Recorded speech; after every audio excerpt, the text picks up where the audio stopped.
So, good day, everybody, and welcome to Spotlight Mining. I'm Liam Hardy, and I'm joined today by Andy from Goldplay Mining. How you doing, Andy? Very well, thank you. Thanks for having me on. You're very welcome. I detect a British accent there. What's it like in Vancouver at the moment? It is sunny at last. Yeah, we've gone through the winter here, so it's well received. Yeah. And 15, how are you 20 managing degrees. out there as a Brit? Is it challenging? Anything? Yeah, it's been 12 years now, so it's definitely more like home.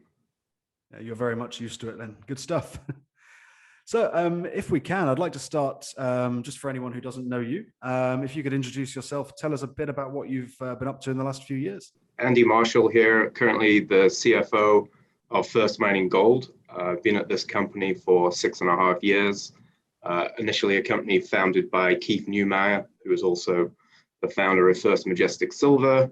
And in the 6.5 years that I've been here, the company's gone through a significant number of transactions, predominantly gold ounces in the ground in Canada back in 2015, 2016. And then more recently with a new management team since 2019, we've kind of been finding partners for some of the non-core gold assets to advance those. And then the priority for gold mining itself is being the advancement of the Springpole Gold Project, which is in Ontario, and that's a 5 million ounce gold deposit. We just recently announced a pre-feasibility study, very robust economics, and so yeah, it's been very exciting here. Yeah, so that's one half of what you do. That's the more development end. But we're actually here today to talk about Goldplay Mining, which is very much the beginning end, sort of grassroots greenfields exploration. How did you get involved in that story?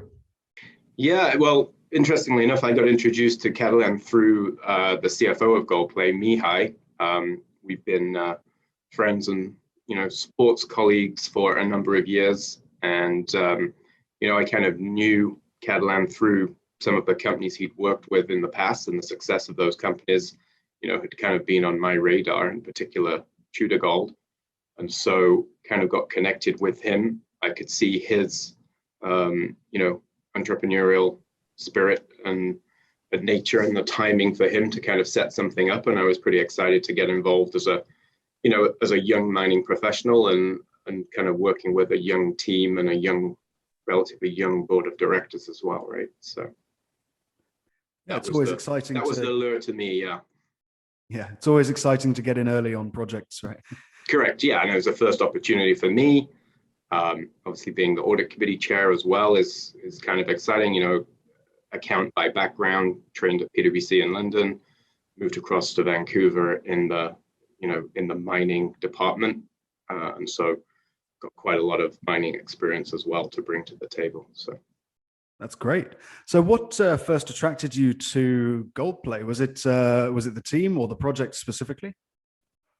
Yeah, I mean, initially it was the team in the sense that, I knew the CFO well, introduced to Catalan, obviously accomplished guy in the space, good track record, and I could just sort of see his vision. And it was then after we'd met initially that we secured the two transactions, which are very exciting. He's obviously well connected. He's done a great job in incubating the company and funding it for what is the 2021-2022 work plans here on these two projects. Yeah, so what do you think the main catalysts are for Goldplay, looking sort of at the smaller end of the exploration world and also at the wider gold market, and how that obviously influences the smaller juniors and how their news is received? Yeah, good question. I mean, initially on the Scotty West project, I mean, there's a smaller window, I guess, for drilling just by virtue of the climate and the location. But I think what could be the big catalyst there and drive the success of some good results. The key thing about that project is that it's been under glacial ice, until recent times. And so it hasn't really had any work done on that. So, I mean, that is a virgin project in that sense. And so to be the first group of people in there to go and explore it, I think is probably exciting. And so that's there. And then in contrast, obviously, in Portugal, there's the opportunity in a past producing location with, a very stellar and renowned geologist there to lead the field program. So, I mean, there's a couple of different opportunities there through 2021 after trading commences to sort of get the company on a wider audience's radar, I think. Yeah, and I think they're both very strong stories. Lots of companies now are returning to British Columbia after a bit of a quiet few years because, obviously, like you say, the glacial ice is retreating. Companies like Enduro, Mountain Boy in the region are just tripping over mineralization that was previously under ice and nobody's ever seen before. And then in Portugal, you've got Neves Corvo being redeveloped, expanding in the south, one of Europe's biggest copper mines, and Avrupa and Mats are drilling just to your west. So it looks like things are really picking up there. Hopefully this is the right time to be Goldplay with that package. That's right. Yeah, I think one of the things with Portugal and Catalan's heavily involved in the process here is that we're basically optioning this from the government directly, and it's a multi-year process. And again, through his industry network and connections, we've had the opportunity to kind of jump into this process right at the tail end and basically pick up the opportunity to go explore and drill this package, maybe even in late 2021, which is pretty exciting for us. Yeah, it's exploring and drilling, but it's also historic. They're also historic producing mines, right? There's holes in the ground where you're going to look. So the proof of concept is already there, which helps the story a bit in a new jurisdiction to some people.